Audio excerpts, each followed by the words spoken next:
مرحبا بكم مستمعينا فيما يلي النشرة الثقافية.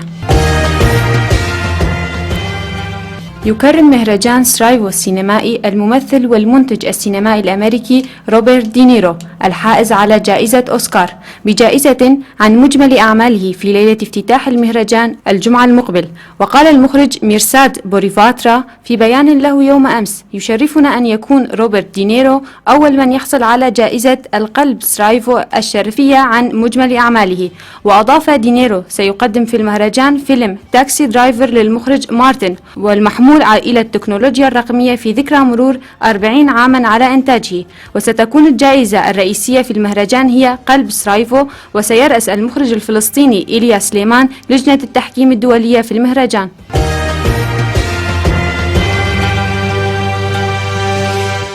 افتتح الرسام علي عمر معرضا للوحاته الفنية في صالة أكسان بمنطقة نيشان تاشي وسط مدينة اسطنبول التركية منذ السبت الماضي.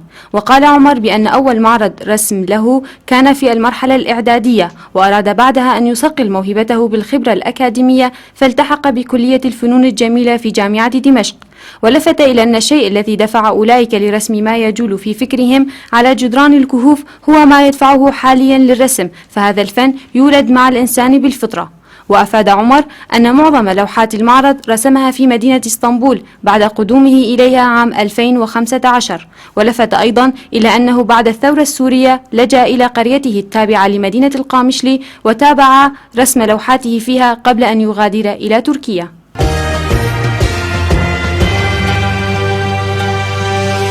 تحتضن مؤسسة كاريتيه بباريس معرضا فريدا عنوانه الأوركسترا الكبرى للحيوانات منذ بداية شهر يوليو إلى مطلع العام القادم 2017. وهو معرض مستوحى من أعمال الأمريكي بيرني كراوز الموسيقي وملتقط الأصوات الطبيعية. وهو معرض يجمع فنانين من مختلف أنحاء العالم ويدعو الجمهور إلى تأمل جماعي سمعي وبصري في عالم الحيوان الذي يشهد تهديدات ما انفكت تتزايد. وتبدو الرسالة الأساسية هي الدعوة إلى الحفاظ على البيئة من خلال الحفاظ على تلك الجماليات الطبيعية المنتشرة في كل مكان من الكون.